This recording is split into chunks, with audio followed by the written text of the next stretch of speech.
Mr. Modi, why don't you take some questions from the freest press in the world?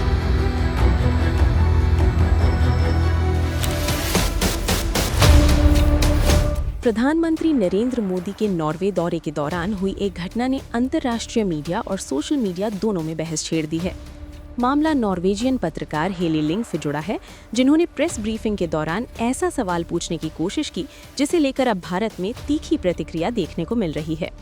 विदेश मंत्रालय ने भी इस पूरे मामले पर कड़ा जवाब दिया है और कई लोग इसे पत्रकारिता की आड़ में भारत विरोधी नैरेटिव फैलाने की कोशिश बता रहे हैं। दरअसल नॉर्वे की राजधानी ओस्लो में प्रधानमंत्री नरेंद्र मोदी और नॉर्वे के प्रधानमंत्री जोना गहर स्टोर की मुलाकात के बाद मीडिया के लिए एक प्रेस ब्रीफिंग आयोजित की गई थी। ये कोई ओपन प्रेस कॉन्फ्रेंस नहीं थी जहां हर पत्रकार को स्वतंत्र रूप से सवाल पूछने की अनुमति हो, लेकिन इसी दौरान नॉर्वेजियन पत्रकार हेली लिंग ने मानवाधिकार और भारत की आंतरिक नीतियों से जुड़े सवाल उठाने शुरू कर दिए। उनके सवाल पूछने के अंदाज और लहजे पर भारतीय प्रतिनिधि मंडल और वहां मौजूद कई लोगों ने आपत्ति जताई।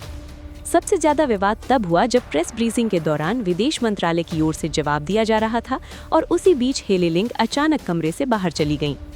सोशल मीडिया पर इसके वीडियो वायरल होने लगे और लोगों ने सवाल उठाना शुरू कर दिया कि अगर सवाल पूछे गए थे तो जवाब सुनना भी जरूरी था। बाद में हेली लिंग ने सोशल मीडिया प्लेटफॉर्म एक्स पर सफाई देते हुए कहा कि वो गुस्से में बाहर नहीं गई थीं, बल्कि सिर्फ पानी पीने के लिए बाहर निकली थीं। लेकिन विवाद यहीं खत्म नहीं हुआ। सोशल मीडिया पर लोगों ने आरोप लगाया कि उन्होंने पहले सवाल पूछकर माहौल बनाने की कोशिश की और फिर खुद को पीड़ित दिखाने का प्रयास किया। कई यूजर्स ने कहा कि ये पत्रकारिता कम और एजेंडा ज्यादा लग रहा था। भारत के विदेश मंत्रालय ने भी साफ शब्दों में कहा कि प्रेस ब्रीफिंग और प्रेस कॉन्फ्रेंस में फर्क होता है और उस कार्यक्रम का उद्देश्य दोनों नेताओं की बातचीत और समझौतों की जानकारी देना था, न कि राजनीतिक बहस कराना। विदेश मंत्रालय के अधिकारियों ने ये भी संकेत दिया कि कुछ विदेशी मीडिया संस्थानों में भारत को लेकर पहले से बने हुए पूर्वाग्रह दिखाई देते हैं। उनका कहना था कि भारत दुनिया का सबसे बड़ा लोकतंत्र है और यहाँ मीडिया, न्यायपालिका और राजनीतिक व्यवस्था पूरी तरह सक्रिय है। ऐसे में किसी भी मुद्दे को सनसनीखेज अंदाज में पेश करना सही पत्रकारिता नहीं माना जा सकता। अब इस पूरे मामले पर भारत में भी राजनीतिक और सामाजिक प्रतिक्रियाएं सामने आ रही हैं।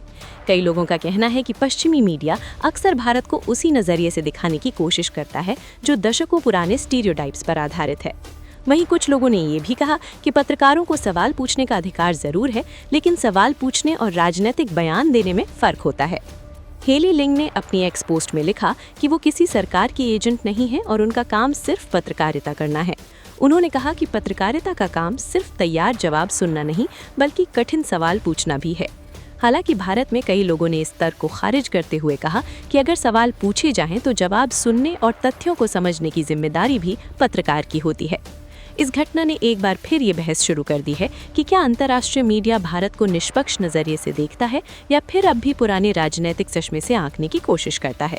साथ ही ये सवाल भी उठ रहा है कि क्या कुछ पत्रकार पत्रकारिता और एक्टिविज्म के बीच की रेखा को पार कर रहे हैं। फिलहाल ये मामला सोशल मीडिया से लेकर राजनीतिक गलियारों तक चर्चा का विषय बना हुआ है।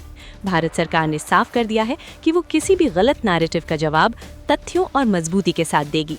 वहीं हेली लिंग की सफाई के बाद भी विवाद पूरी तरह शांत होता नजर नहीं आ रहा। अब देखना होगा कि आने वाले दिनों में ये बहस किस दिशा में जाती है।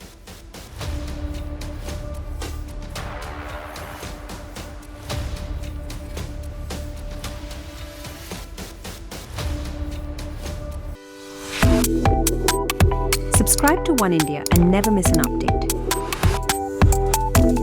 Download the One India app now.